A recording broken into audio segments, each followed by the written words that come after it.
Hey, I am back for yet another video on the restoration of this, my 1985 VW Volkswagen Scirocco Mark II. It's been quite a while. As you can probably see from my channel, there are 32 other videos that I've done on this car. Everything from the rear to the front, suspension, fuel system, interior, engine. If there's something in there that might interest you, please go take a look. I do appreciate it. So today it's time to get this car back together. Last two episodes were restoring the dash. I want to get that dash put back in the car. I want to get the interior reassembled, all the gauges, etc. put back in. Then it's time to move up to the front. Long overdue to get this engine put back together. All the pieces are there. I've got everything in baggies from several years ago now. It's actually coming up on 4 years since I shot the first video on this car. Can't believe that. Tried my best to label everything. We'll see if there's any parts left over, if I can find where everything goes. And then once we get this thing assembled, is it going to start? So that's the focus of this episode.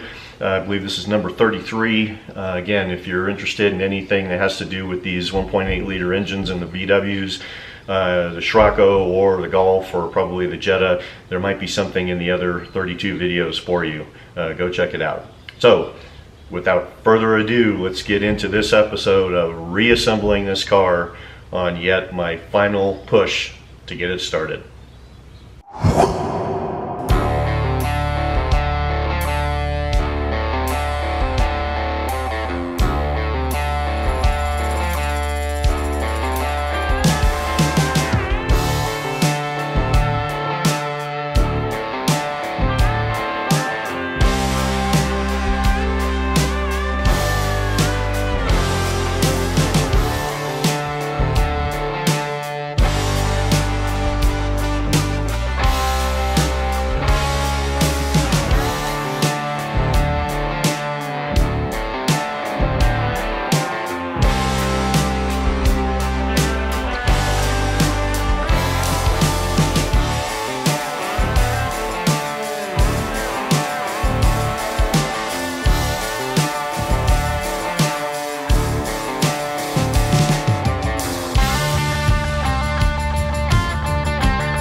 Alright, well, let's see. Looks like the glove box is gloving on its box. What? Most of you will probably note that I did not take this little blister or bubble, whatever you want to call it, out. I left that in purposefully as an homage to the original dash. That's the way it was, and that's the way it's going to stay. So the dash just, or the glove box just goes in with the tabs underneath.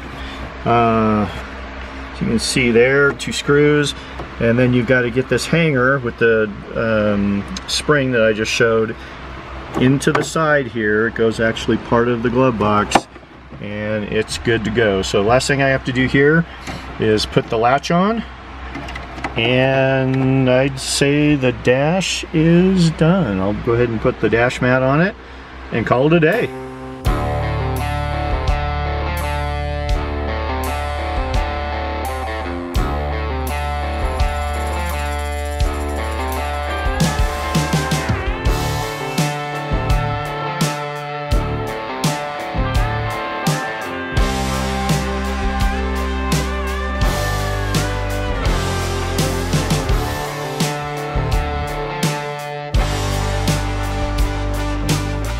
And that is back to what I know.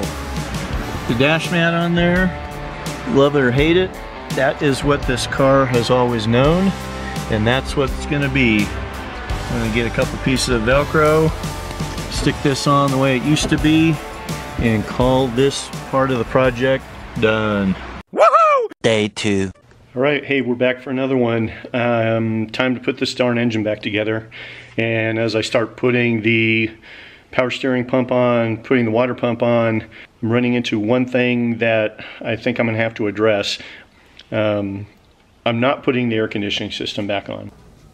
What? For a number of reasons. The main reason is I can't find a condenser anywhere. I can't find a condenser anywhere in the US, whether it's parts stores, whether it's eBay. I can't find a condenser at any of the parts outlets in Europe or the UK.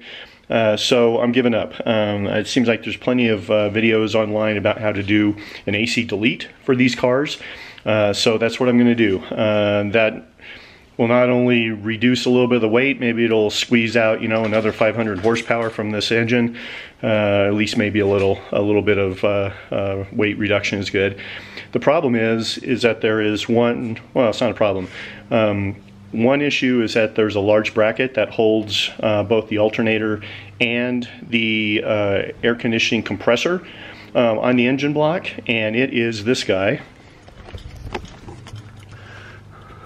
This big huge thing that I had taken off and painted. What I'm going to do is replace that with the brackets that go on cars without air conditioning to hold on the power steering, which I'm keeping, and then to hold the alternator on top.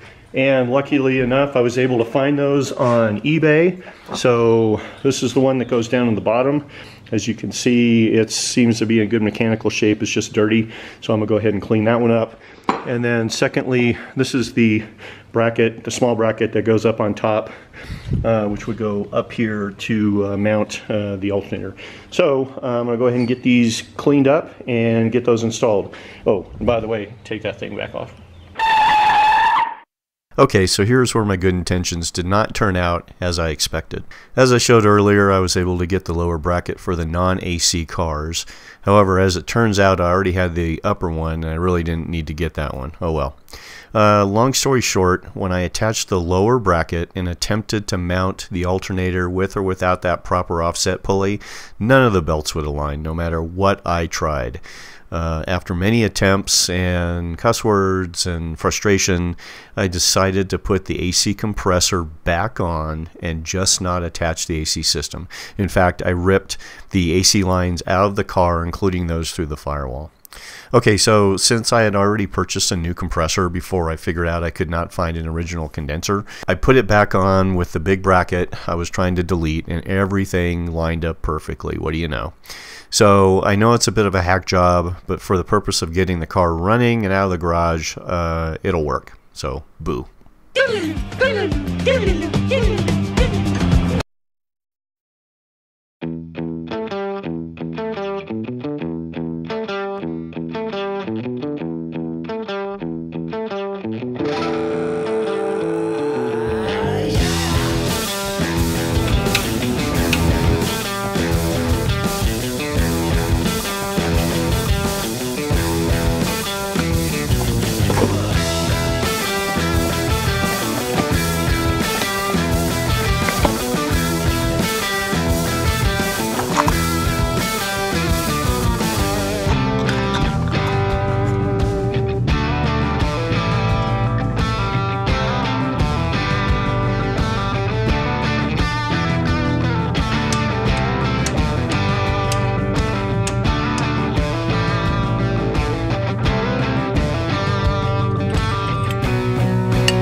bracket off of it.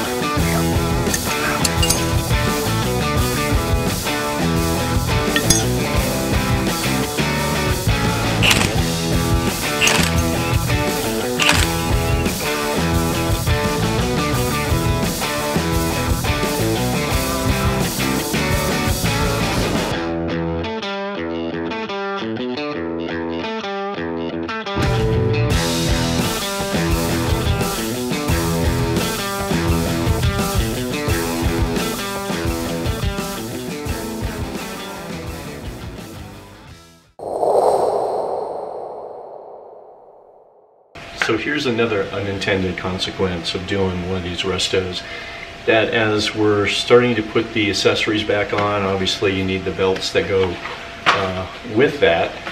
And several years ago now, when I first thought this was going to be an easy start for this car, I went out to my local auto parts store, in this case it was AutoZone, and walked up to the counter and told the parts guy, hey, I need belts for a air-conditioned, power steering assisted 85 VW Scirocco. And he went in and did his little typing in on the computer, did his cross-reference, came back, and these were the 3 belts that he handed to me. Okay, bueno, didn't think anything about it. And then as the story evolved with this thing, with injectors and broken fuel lines, etc., fast forward several years now, it's time to put these belts on. And over the last couple hours, last couple days, weekends, it became painfully obvious that, number one, the belts that he gave me weren't the right thickness to begin with, and number two, every single one of these was too small. Too small by at least an inch. That's what she said! That there just was not any clearance, no adjustability whatsoever to use these. So, lesson learned. The other lesson that I've learned along the way on this resto is don't throw anything away.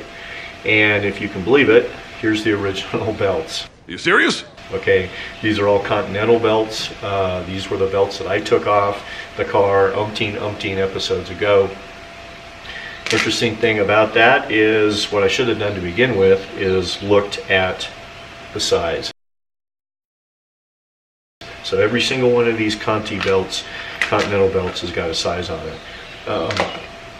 I looked all over this town. Not a single auto parts place had the right size belts for this car.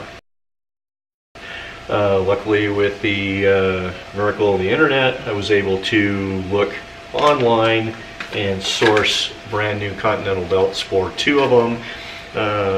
The 2 Continentals that I found were 13 by 975 and 10 by 750.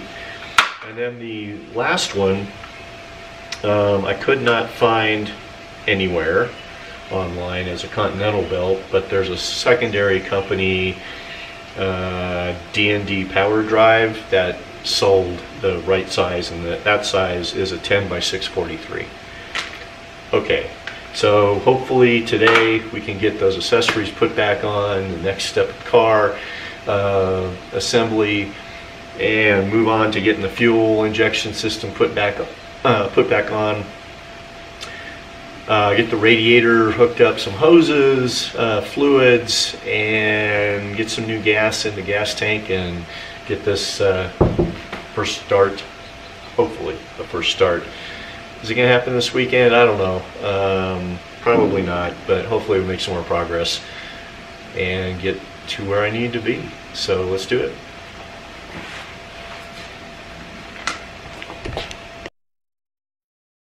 A few moments later. All right, let's see. It's amazing when you use the right parts, i.e. the right belt sizes, that everything goes on the way it's supposed to. So we've got this one belt that goes from the alternator to the AC compressor down to the crank, and then the water pump, and then the one that's on the bottom that goes to crank, water pump, power steering. So that looks good.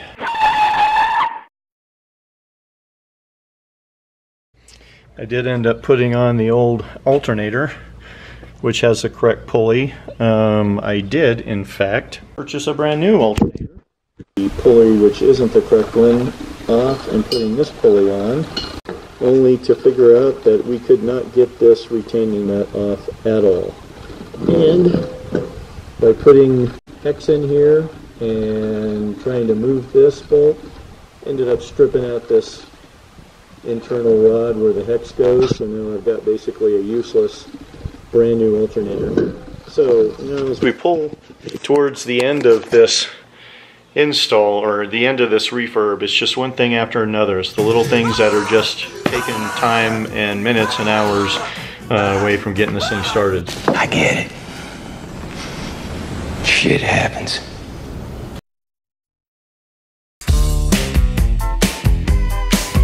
Alright, so we're going to put this airflow sensor and metering head back together.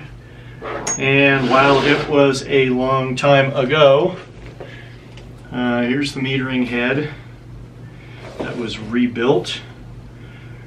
Fairhope, Alabama. And I've taken this out and looked at it. So here it is, all rebuilt. The fuel metering head cost several $100s. Plunger's moving very nicely. They repainted the entire thing and put the dots on like you would have seen from Bosch from the factory. And this apparently was flow tested and good to go. So it comes with all of the original hardware. These nuts. Which it looks like they have cleaned up, new crush washers for the banjos, and have zinced. So yeah, pretty nice. We'll go ahead and get this thing put on, and then after that it's time to start putting some fuel injectors onto these braided lines. So I'm going to skip through it. It's not all that exciting. As they say, assembly is the reverse of disassembly. So let's get to it.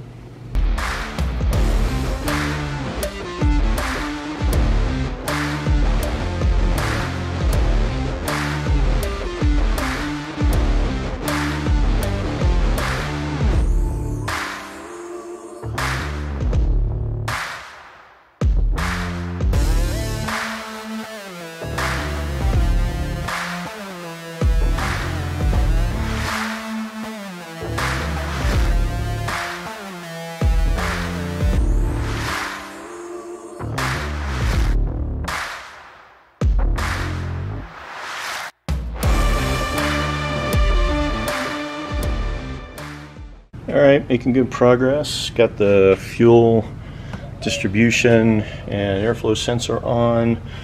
I've gone through and torqued the cold start, the 5th injector, and what I need to do now is to get 1 through 4 into the injector seats in the back. And that should be a quote-unquote simple pressing in of this O-ring into the insert. So if you're not exactly sure what that looks like, this is one of the brass inserts that screws into the top of the head, and that's where the fuel injector with this big O-ring, this is the old one just for illustration, will go into this insert. And then in theory you just press this in until this O-ring seats down into the bottom. These obviously is where I kind of began this journey. They were rock hard, and when I tried to pull them out, I actually sheared one of the injectors and it was stuck inside the head. So I physically broke the injector. Here we are, a year plus more, or a year plus past that event, and now it's time to put the new ones in. And the new ones come with a green O-ring. I don't know what the material is. It still feels super hard to me. I'm sure it's pliable. The instructions say to soak this O-ring in gas before you put it on. They came already assembled. In fact, I'm not sure I could even pry this off to begin with. I've read on some of the forums to use Vaseline or grease. I put some grease on here and tried to press this guy in the back, and it's just not going with hand pressure. So I know I've seen some other folks kind of do a leverage thing where they're gonna pop it in. I gotta think about how to do that, or maybe put this over the top and tap it in. All you gotta do is just tap it in. Just tap it in. It's just enough friction to overcome that O-ring into the insert. So that's where I'm at now. You can see I've got the radiator put in initially. I'm almost plumbed with all of the new hoses. I need to put the last one in from the water pump to the bottom of the radiator, get the fan and fan shroud on, which is another issue. I got a new fan, and this is actually the old one. This is the shroud. This is the old one. I hope it works. This connector on the old fan is not like the connector on the new fan, whatever I did there. Completely different connectors. What the fuck? You know, nothing is easy with this thing, so I'm gonna put the old fan on just to see if it works. It should have nothing to do with starting the car, but right now I am stuck trying to figure out what to do with those injectors. But we're getting closer. You know, I got plugs and wires, distributor cap on. I do need a whole bunch of vacuum lines. So it's starting to look like an engine again.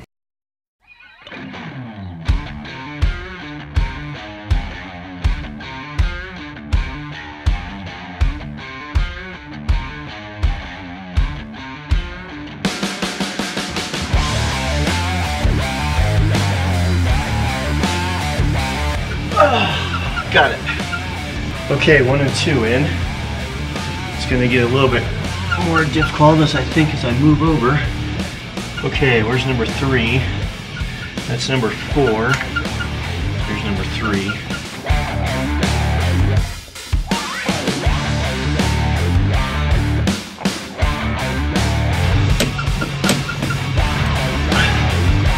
Washer. Washer.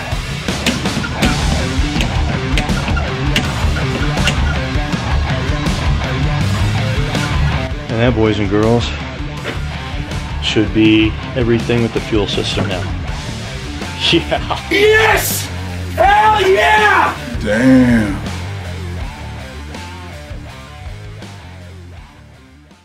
Well, well, well, holy smokes. This thing is starting to look like an engine. We've got a radiator, we've got the fan back on, even though I had to put the old fan on with the connector like I talked about before. What the? At least I think I did. Connectors didn't match up. We've got ignition, we've got belts. All I need to do is put some fluids in. 1 or 2 connectors. This one is actually coming off of the oxygen sensor, and I just for the life of me cannot figure out where the hell it goes.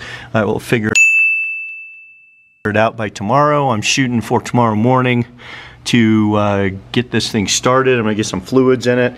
Another little thing that needs to happen is, I don't know if you can see this down here, some wires, right? Not good. What happened was, as I took connectors off years ago now, broke. So I was able to find another connector similar. I think this has to do with the injector. So I'll get that wired up, get that thing put back in place, and get some in it. This hose is an aftermarket thing. I decided to take off the valve, cold start valve that goes onto the airbox. That monstrosity didn't seem like it needed to be there. So I'm just going to run cold air from the front of the car through this tube right into the airbox. Hopefully that's not an issue. We've got brand new vacuum lines all around. Yeah, we're getting close. We're getting super close, and this is exciting. I've been away for a couple of weeks doing some business related things, but I'm back. I'm starting to get a little emotional here. It's been a long time. I appreciate everybody that's been along for the ride. Two things: if I can get this thing in with the fluids, if I can find out where those two other connectors go. I've got the battery on charge. If it doesn't charge up overnight, then I will get a new battery for it.